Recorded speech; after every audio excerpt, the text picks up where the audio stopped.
ஒரு ஆளை பத்தி எல்லாம் தெரிஞ்சுன்னா நீங்க அவர்கிட்ட பழகுவீங்களா? பழக மாட்டோம். ஆண்டவருக்கு உங்களை பத்தி எல்லாம் தெரியும், அக்குவேன ஆறுவரை தெரியும். அப்படி இருந்து உங்களை விட்டு விலக மாட்டாரு.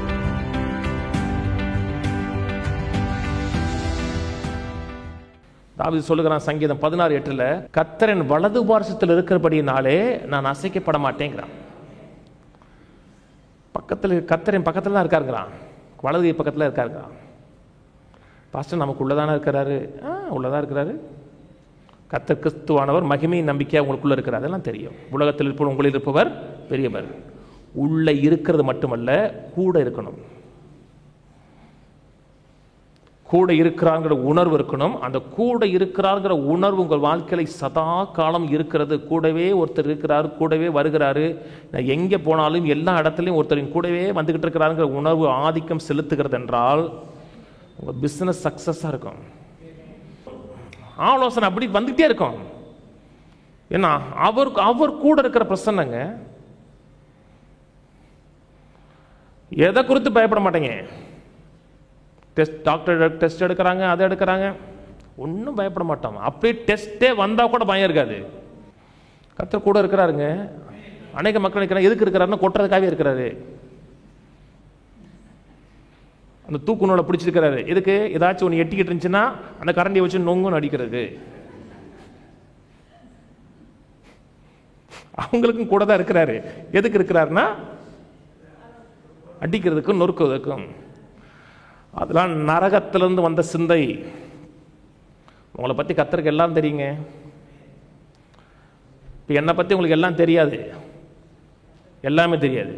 உங்களை பற்றி எனக்கு எல்லாம் தெரியாது, கொஞ்சம் தெரியும். கொஞ்சம் தெரியும். எல்லாரை பற்றி எனக்கு கொஞ்சம் தெரியும். உங்களை பற்றி எல்லாம் தெரியாது. ஒரு ஆளை பற்றி எல்லாம் தெரிஞ்சதுக்கு அப்புறமும் ஒரு ஆளோட நம்ம பேசுகிறோம்னா அது நிபந்தனையற்ற அன்பு. நான் சொன்னது புரியுதுங்களா? ஒரு ஆளை பற்றி எல்லாம் தெரிஞ்சுன்னா நீங்கள் அவர்கிட்ட பழகுவீங்களா? பழக மாட்டோம். எத்தனை பேர் இருக்காங்க யார்கிட்ட பாஸ்டர்கிட்ட சொல்லிடுறாங்க, ஏன் அந்த ஆள் பேச மாட்டாரு? ஆண்டவருக்கு உங்களை பற்றி எல்லாம் தெரியும், அக்குவேன ஆறுவரை தெரியும். அப்படி இருந்து உங்களை விட்டு விலக மாட்டார். அந்த சமாரியா ஸ்திரீட்ட சொல்றாரு பார்த்தீங்களா, உனக்கு எத்தனை புருஷர் தான்? 5. இப்போ 1 ஏற்கனவே 5 இருந்தா இப்போ ஒரு வீட்டுக்காரன் இல்லை, ஆனால் வீட்டுக்காரன் மாறி. எது கேட்டாரு? அவளை அவமானப்படுத்துறக்கா? உன்னை பத்தி எல்லாம் தெரியுமா? அப்படி தெரிந்து இன்னும் நான் உன்னை நேசிக்கிறேன். அந்த கண்களில் குற்ற உணர்வு இல்லை, அந்த கண்களில் அன்பு இருந்துச்சு. கர்த்தர் உங்க கூட இருக்கிறார். உங்களை குற்றப்படுத்துவதற்காகவே, உங்களை நசுக்குவதற்காகவே இல்லை, உங்களை உயர்த்துவதற்காக, உங்களை தூக்குவதற்காக, உங்களை வாழ வைக்கிறதற்காக இருக்கிறாரு.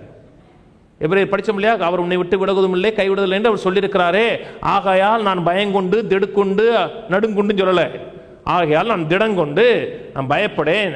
கர்த்தர் எனக்கு சகாயர். மனுஷனுக்கு என்ன செய்வான்? எவன் என்ன செய்ய முடியும்? ஒன்றும் செய்ய முடியும். கூட ஒருத்தர் உதவி செய்கிறவர் இருக்கிறாரு.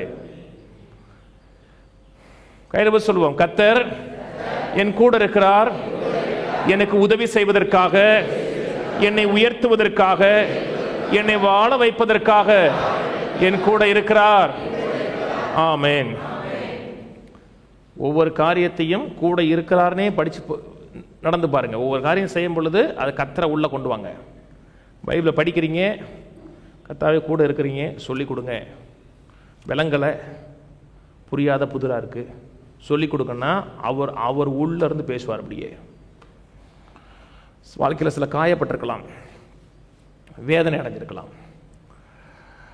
அந்த காயத்தின் மத்தியில் காயத்தையே சிந்திக்காமல், ஆண்டவரே இந்த காயத்தின் மத்தியில் நீங்கள் கூட இருந்தீங்க, என்னை தூக்கி வந்தீங்க, உயர்த்தினீங்க, உதவி செஞ்சீங்க, மேன்மையான இடத்துல கொண்டு வந்தீங்க, அப்படியே சிந்திச்சிங்கன்னா அவரோட பிரசன்னம் உங்கள் வாழ்க்கையில் வெளிப்படுகிறத பார்க்க முடியும். ஜெபம் பண்ணும் பொழுது அவர் எங்கே பரலமண்டலத்தில் எங்கள் பிதாவே அப்படின்னு அவர் 5000 கிலோமீட்டருக்கு அப்புறம் இருக்கிறது மாதிரியும், இந்த ஏழை இங்கேருந்து கூப்பிட்றது மாதிரியும், ஒன் ஜெபம் கூரையை தாண்டுமா அப்படிங்கிறது மாதிரி இருந்துச்சுன்னா கூடவே இருக்கிறார், அருகிலே இருக்கிறார். அப்படியே பேசி பாருங்க, அவர் கூட இருக்கிறது உங்களுக்கு நல்லா விளங்க ஆரம்பிக்கும். விளங்க ஆரம்பிக்கும் போது அந்த க்ளோஸ்னஸ் தெரியும். க்ளோஸ்னஸ் தெரியும் பொழுது மேலும் பேச ஆரம்பிப்பீங்க. நான் சொன்னது விளங்குச்சுங்களா?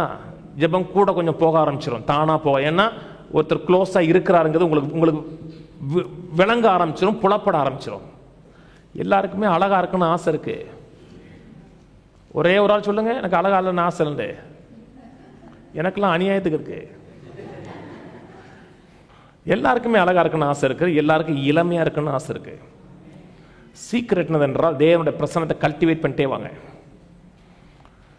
தேவனுடைய பிரசன்னத்தை அப்படியே சிந்திச்சுட்டே வாங்க. கூட இருக்கிறாங்க உணர்வை கொண்டே வாங்க. கவலை போயிடும் உங்களை விட்டு. கவலை போனாவே இளமையாயிடலாங்க. ரொம்ப பேர் ஏன் வயசாகுதுன்னா வயசானதுனால இல்லை, கவலை. கவலை வந்து ஆளை உருக்கிருங்க அப்படியே. இது வந்து மாறாத அழகு. அவர் அழகல்லவர் பூர்ண சௌந்தரியவான். அந்த அழகு உங்க வாழ்க்கையில் வெளிப்பட்டுட்டே இருக்கும். அதுக்கு ஒரே ஒரு காரியம், தேவ பிரசன்னத்தை கல்டிவேட் பண்ணுங்க.